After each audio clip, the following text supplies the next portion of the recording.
Naturalmente quiero decir antes de empezar que enviamos nuestro saludo fraternal y afectuoso a todas las personas que están escuchando y viendo este acto y que desde la distancia pues sabemos que apoyan el mensaje de la palabra de Dios con sus oraciones y su testimonio, particularmente los hermanos en Canarias, pero también en otros muchos lugares desde donde están conectados.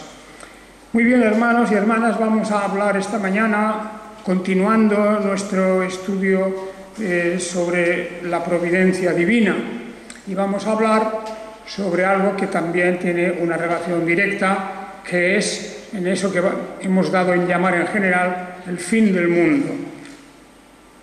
Naturalmente que si la providencia de Dios la entendemos como el gobierno que Dios ejerce sobre el universo entero y muy en particular sobre la tierra y sus habitantes, entonces ese gobierno divino también ha de tener previsto, ha de tener establecido en qué manera se han de desarrollar las cosas hasta el fin, si es que hay un fin, y en qué manera. Y esto hemos de considerarlo desde la perspectiva bíblica de que la historia de la humanidad se compone de toda una serie de etapas, una serie de periodos que se van sucediendo y que, bueno, podemos decir que van encadenándose, aunque al final de todo espera algo diferente, algo espectacular. Y digo al final, pero no es tal vez el final.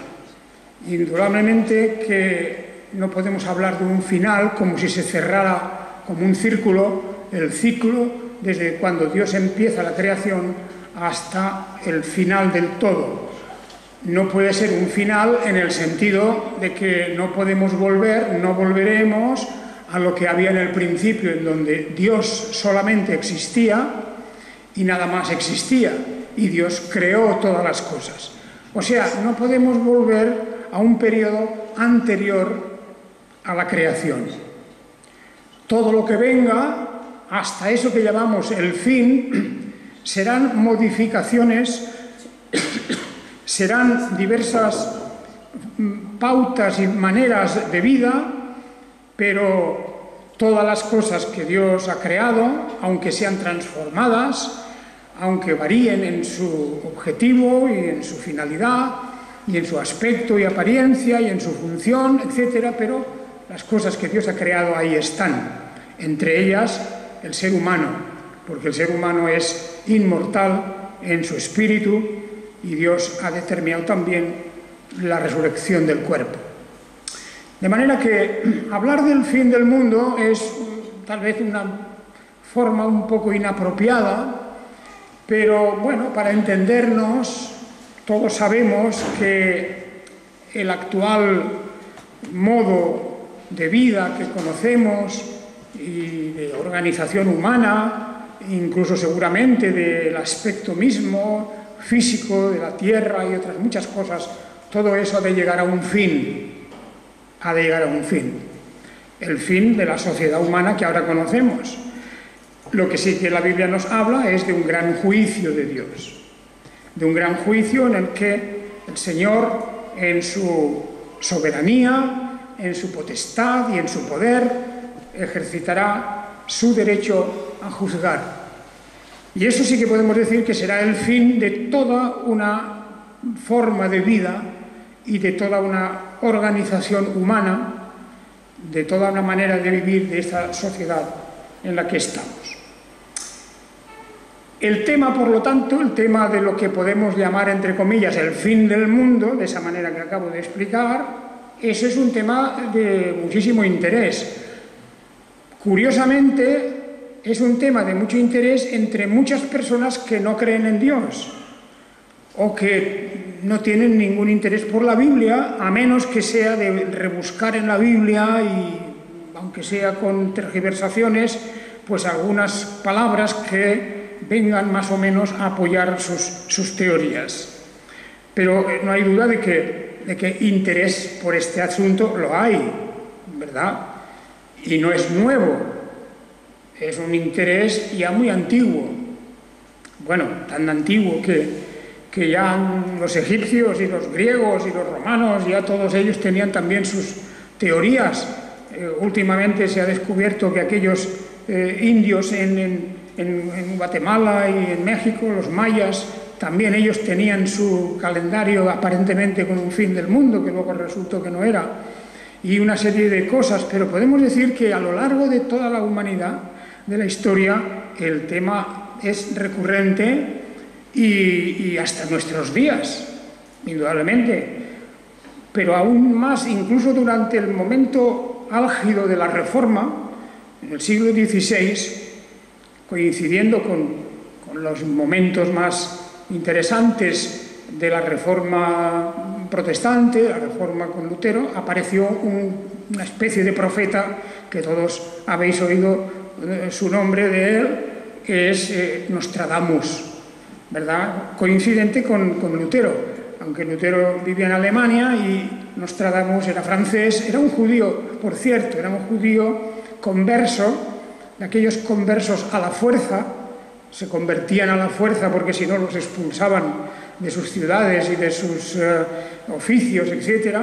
Y este Nostradamus, pues este judío converso, además era médico también y astrólogo y en fin, un hombre que se dedicó a muchas cosas, como ya sabéis, él escribió unas profecías ininteligibles, por cierto, pueden decir cualquier cosa.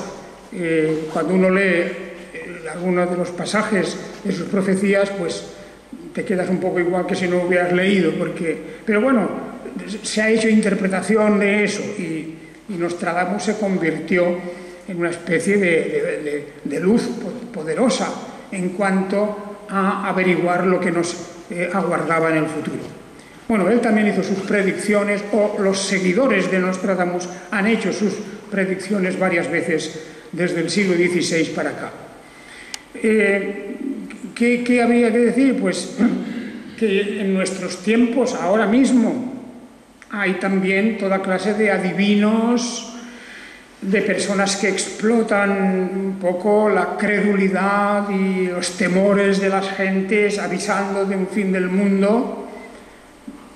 Bueno, las sectas mismas, los adventistas, los testigos de Jehová y mormones y todos estos tienen sus programas ahí también y sus vaticinios, etc. Bien, todo eso es una especie de situación en la que podemos decir que viviremos hoy.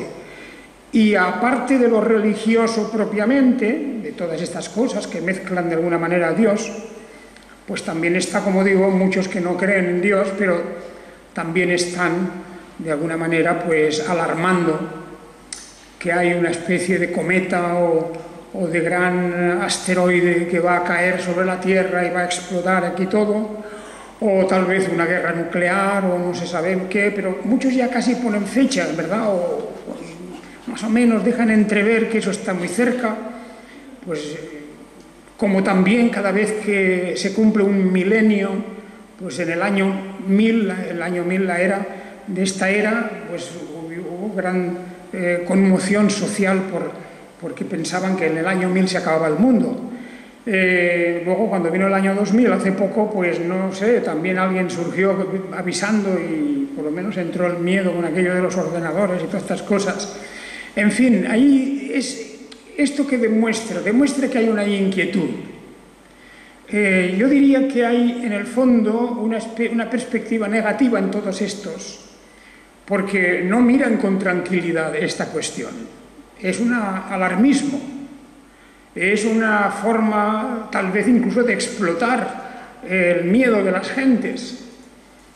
Pero ciertamente que las Escrituras hablan de un fin de esta manera relativa que hemos hablado antes, un fin donde el reino de Dios finalmente se impone sobre todo. La oración del Padre Nuestro es: venga tu reino. Tu reino significa tu gobierno directo. Y el establecimiento de esa voluntad divina que ha de llenar nuestra propia voluntad. De manera que nosotros mismos, aquel que es creyente y que no solamente confía, sino que ama al Señor y le adora y le sirve y es una parte de su pueblo, nosotros mismos tendremos el deleite de cumplir su voluntad, hacer su voluntad, sin ninguna clase de reticencia, sin ninguna clase de lucha interna, porque ahora ciertamente deseamos hacer su voluntad, queremos hacer la voluntad de Dios, pero, como dice el apóstol San Pablo, hay una ley dentro de nosotros, hay una fuerza poderosa dentro que no nos deja hacer plenamente esa voluntad de Dios, de cumplirla debidamente. De manera que para nosotros también es importante este tema, muy importante, y más cuando estamos hablando de la providencia, porque esto quedaría sin terminar el estudio de la providencia si no dijéramos, bueno, ¿y esto? Todo esto que hemos dicho sobre las leyes de Dios y el camino que Él nos marca para seguir sus pasos, todo eso ¿cómo ha de terminar? ¿Es indefinido? Para la eternidad de la eternidad todo va a continuar igual, el género humano igual, todo. Pues no, la Biblia nos dice claramente que hay un fin y nos lo dice no para amenazarnos, no para asustarnos. Es decir, el que es creyente, por muy fuertes y duras que sean las profecías que hay sobre el fin, tendremos una reacción que no es la del terror o la de la desilusión, como diciendo, hombre, esto se ha de acabar, qué lástima.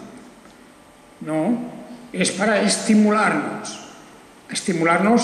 a la fe y a las buenas obras y al servicio a la verdad de Dios, porque todo se resume en que es necesario que el pueblo de Dios esté completamente coordinado con esa voluntad divina y estemos completamente a su servicio para cumplir ese programa, esos planes y decretos que Dios tiene.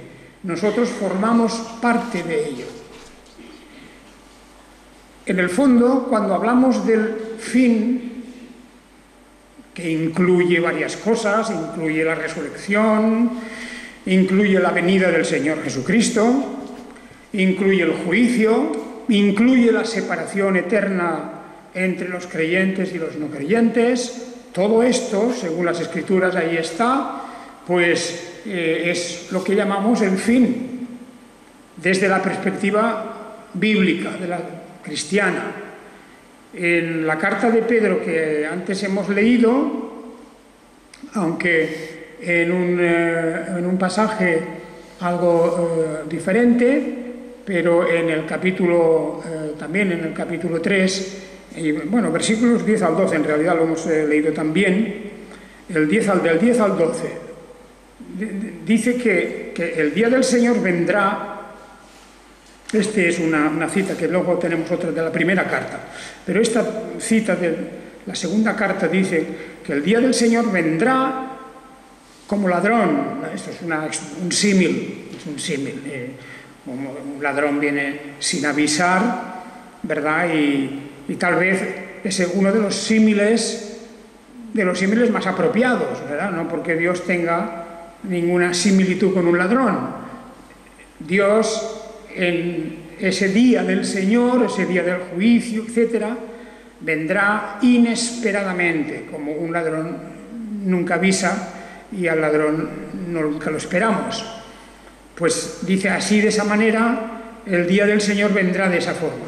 Y entonces habla aquí de una serie de fenómenos físicos. Los cielos desaparecerán con gran estruendo. Habrá, por lo tanto, como una transformación cósmica y habrá, como dice aquí, que los elementos se disolverán con el intenso fuego. Por tanto, hay un fin en donde participa el fuego y la tierra y las obras que en ella hay serán descubiertas, quedarán como vacías, como diríamos.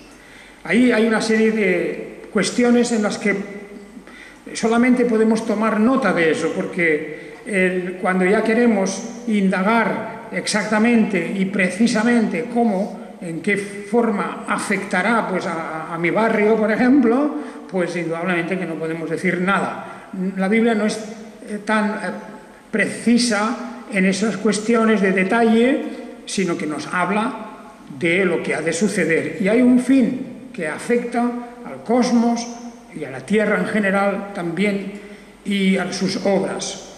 Y luego nos dice en ese versículo 11, y puesto que todas estas cosas han de ser disueltas, ¿qué clase de personas es necesario que seáis en santa y piadosa manera de vivir? Y aquí hay una cuestión importante, y es de que todo lo que en este mundo y en esta vida tenemos en gran estima a lo mejor y tenemos en gran consideración y que para muchos puede ser la razón de su vida, puede ser el objeto de su vida, deben saber que todo esto ha de desaparecer. Y que, por lo tanto, se nos dice, puesto que todas estas cosas han de desaparecer, ¿qué clase de personas es necesario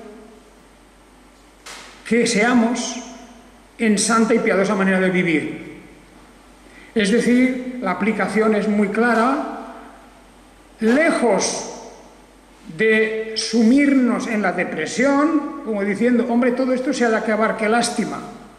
Pues lejos de eso, lo que la Biblia nos está diciendo es, todo esto se ha de acabar, qué bien, voy a dedicarme con todas mis fuerzas a vivir de tal manera que agrade a Dios en todo. Esa es la lección bíblica. Y esto es el fin y el propósito de creer en la providencia de Dios. Es decir, el gobierno de Dios, gobierno cósmico, universal, hasta incluso gobierno en nuestra propia casa, en nuestra propia familia, en todo. Porque la palabra de Dios nos da instrucciones para que eso sea así. Y fijaos que entonces el argumento del apóstol Pedro es esto: si todo ha de desaparecer y estas cosas no son para siempre, y ni siquiera contamos ya con el hecho de que es verdad, claro, físicamente nuestra vida llega hasta donde llega y ya después no podemos continuar con las mismas formas de existencia. Entonces, y además de eso, existe ya el fin definitivo. Pues, tanto por el hecho de la muerte física, como por el hecho del final y el juicio, etc., todo esto que hemos conocido hoy, esta manera de vivir, ya no la conoceremos.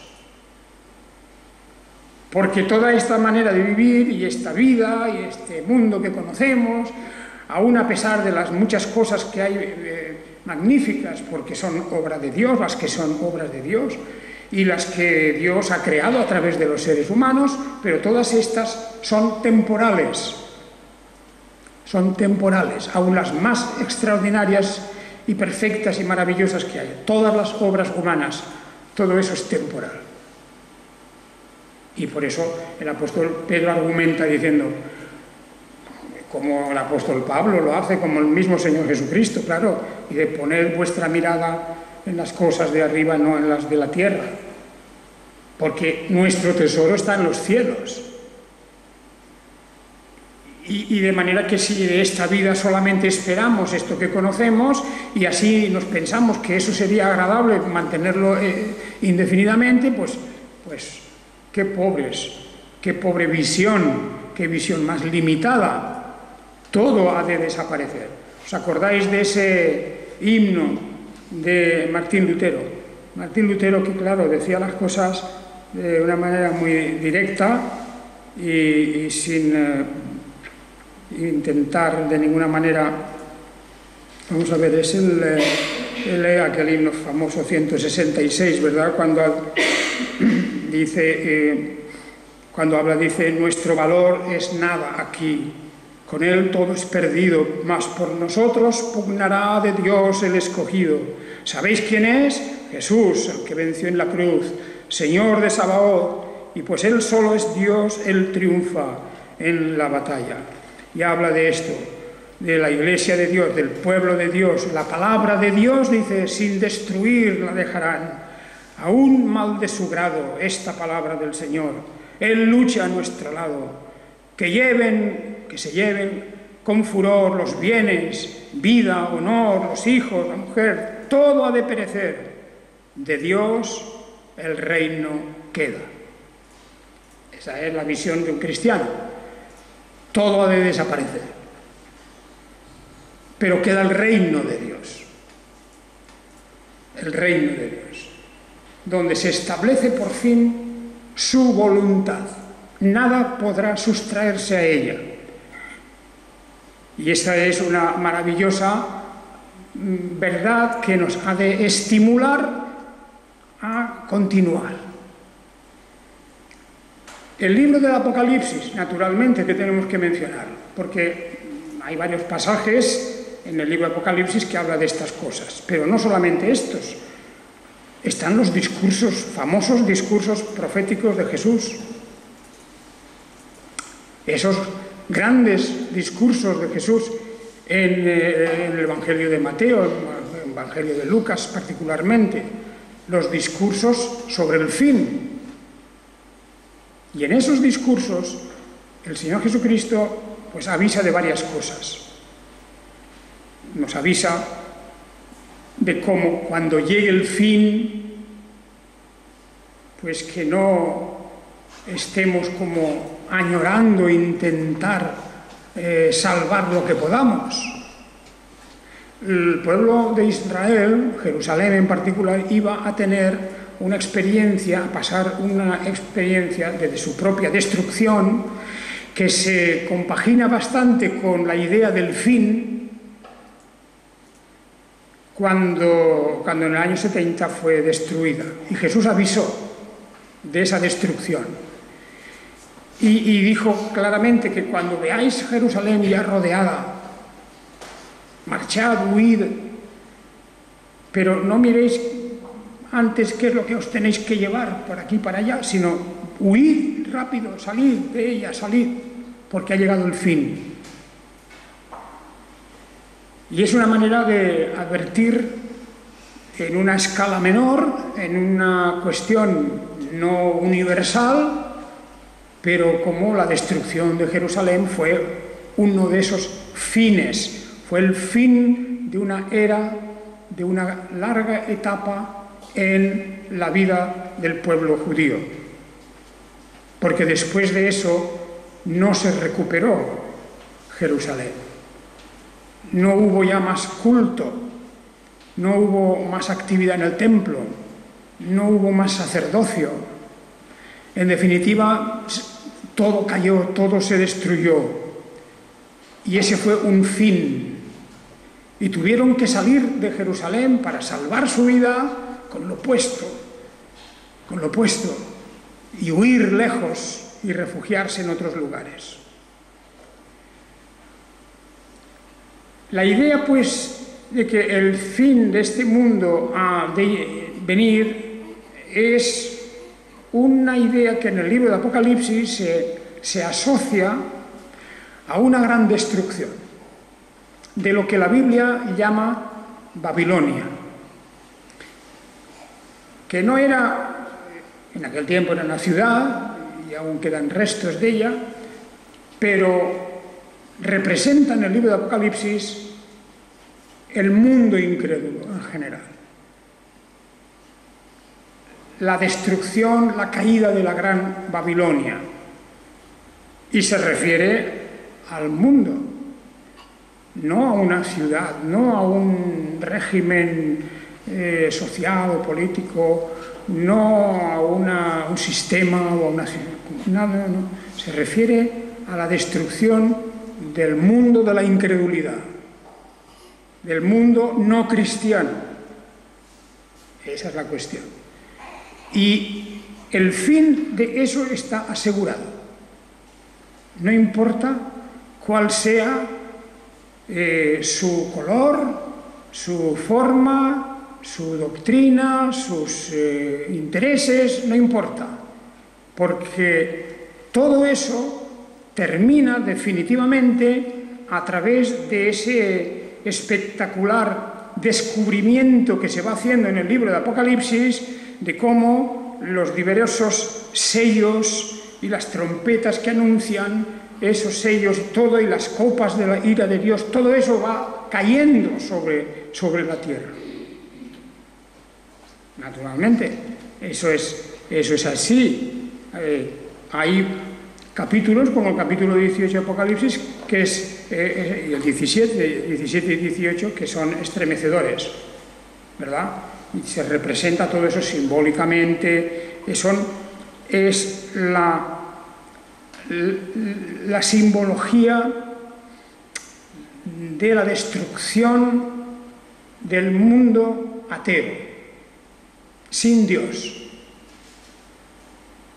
incluyendo el mundo del paganismo, como por otra parte se anuncia en muchos lugares de las Escrituras.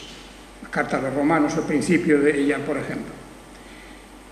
Bien, ahí tenemos pues una figura de cómo dentro del orden de la providencia de Dios efectivamente llega un momento en que se pone fin a esto que llamamos pues el mundo de hoy, el mundo de hoy. No importa si hubiera ocurrido en la Edad Media, hubiera ocurrido en la época de la Iluminación, en el siglo XVIII, o en la época del racionalismo del siglo XIX, o en la época del materialismo ateo de nuestro siglo XX, y ahora del XXI, el de la tecnología. Todo esto son etapas de lo mismo, y es de aquel mundo que vive de espaldas a Dios. Y claro está, en el plan providencial de Dios es que todo eso tenga un fin para establecer su reino. De manera que aunque a veces utilizamos la expresión de por los siglos de los siglos, eso efectivamente, esa expresión que por cierto aparece, es una traducción de una expresión que más o menos quiere decir por todo siempre, para siempre, etc. Pero esta expresión, por los siglos de los siglos, que aparece en el capítulo 45 de Isaías, no está traducida de esa manera, pero es la única que corresponde a eso, pues en cierta manera es un poco engañosa, porque, claro, por los siglos de los siglos, según qué cosas. Hay cosas que no van a durar por los siglos de los siglos. Y una de ellas es la estructura de esta vida, de este mundo. Y esa es la razón por la que la palabra de Dios nos está instando, nos está recomendando, nos está exhortando para que revisemos siempre todas las cosas con el fin de no asentar nuestra esperanza en esta vida. Aunque en esta vida, y mientras estemos aquí, pues Dios nos ha dado una pauta para seguir, claro. Tenemos sus mandamientos, tenemos su ley, su santa ley, que es la que ahora ha de gobernar nuestra vida. Bien, fijaos que esta idea de la eternidad, por cierto, hay en 1 Tesalonicenses 5 un pasaje que es interesante.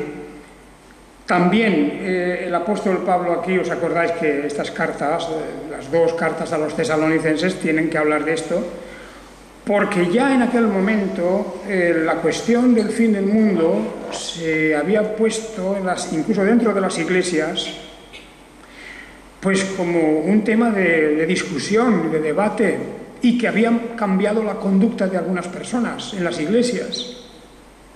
Y por eso dice el apóstol Pablo aquí en 1 Tesalonicenses 5, dice: pero acerca de los tiempos y las ocasiones, hermanos, no tenéis necesidad de que os escriba, porque vosotros sabéis exactamente que el día del Señor viene así como un ladrón por la noche. Otra vez la misma expresión que Pedro. Un ladrón por la noche. O sea, viene de súbitamente, inesperadamente y sin anunciarse. Por lo tanto, y le llama el día del Señor. El día del Señor es el día en que se van a ajustar las cuentas. Para decirlo coloquialmente, se ajustan cuentas. De manera que, bueno, aquí ahora parece que cada uno hace lo que quiere, dice lo que quiere y adelante, todo va adelante. Pero, claro, llega el día en que hay que comparecer a dar cuentas de esto. Sabéis exactamente que el día del Señor viene como un ladrón por la noche. Cuando digan paz y seguridad, entonces, como el dolor a la que está de parto, vendrá sobre ellos destrucción repentina y no escaparán de ningún modo. Pero vosotros, hermanos, no estáis en tinieblas para que aquel día os sorprenda como un ladrón. No porque lo sepamos, sino porque lo esperamos. Es diferente, ¿verdad? Nosotros no es el día en que el Señor ha de venir y ha de restablecer las cosas por el derecho. No sabemos esto, pero lo que sí que ocurre es que el cristiano lo espera, que es un distintivo del cristiano. Tiene su mirada puesta en ese día, que no sabe cuándo ha de ser, y piensa que eso es lo mejor que le puede pasar. Vosotros, hermanos, no estáis en tinieblas para que aquel día os sorprenda como un ladrón, porque todos vosotros sois hijos de luz e hijos del día. No somos de la noche ni de las tinieblas. No durmamos, pues, como los demás, sino velemos y seamos sobrios.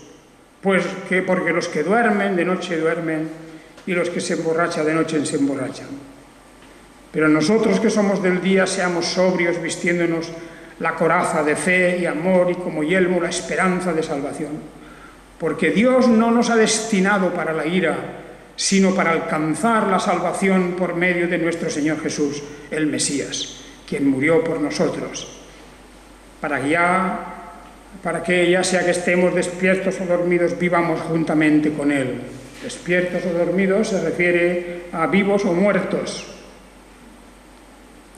Vivamos juntamente con Él, por lo cual exhortaos los unos a los otros y edificaos el uno al otro, tal como también hacéis.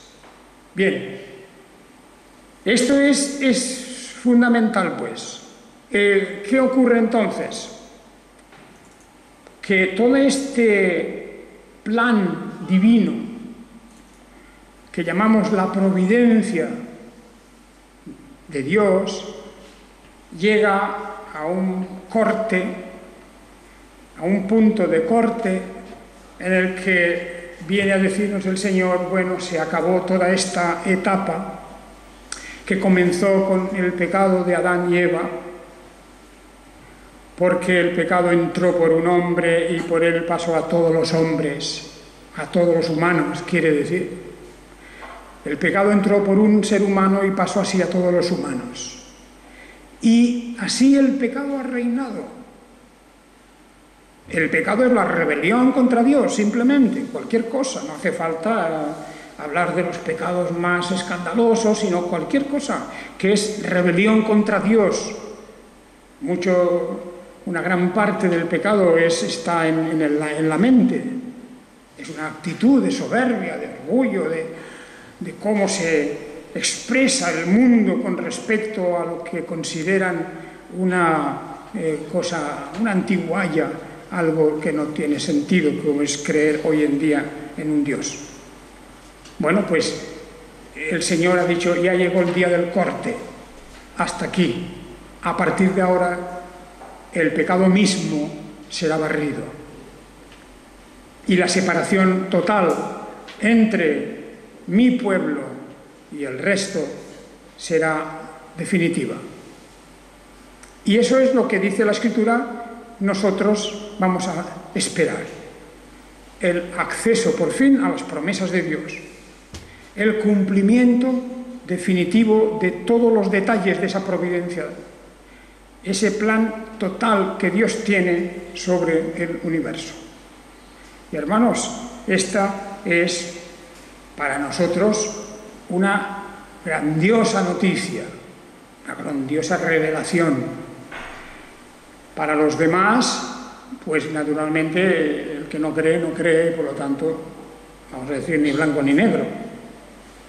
El que no cree en estas cosas o bien es indiferente y continúa su camino hacia el abismo, o simplemente se ríe de ello, o con un aire de superioridad sobre los demás, sobre los pobres que creen, sobre los pobres tontos que creen, pues, en fin, avanza por la vida como puede.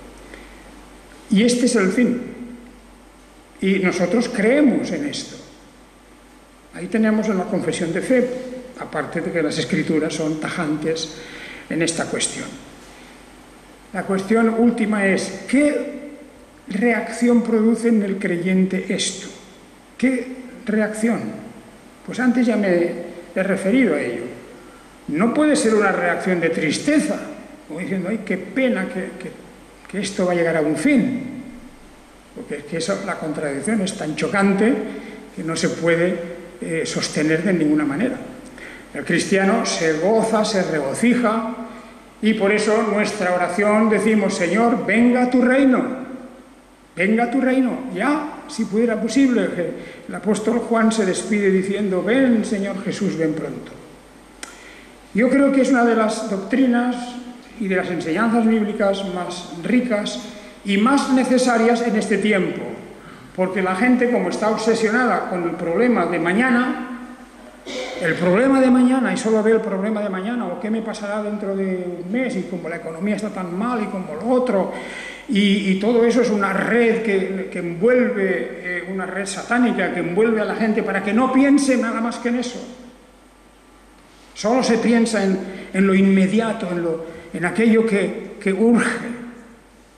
Y con eso, las cosas a largo plazo, que no sabemos si es largo o si es corto, pero es igual, algo indeterminado, todo eso no cuenta, o incluso es objeto de burla. Haga Dios que nosotros, como cristianos,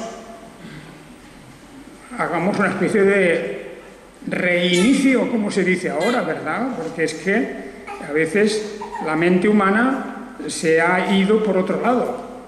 En el cristianismo también, tan ocupados y tan preocupados por las cosas temporales y por el hoy y el día de mañana y el de la semana que viene y el otro, que muy pocas veces pensamos a esa distancia que hay que mirar las cosas con el objeto de que el reino de Dios es el objeto principal de nuestras expectativas, de nuestras ilusiones, de nuestros deseos.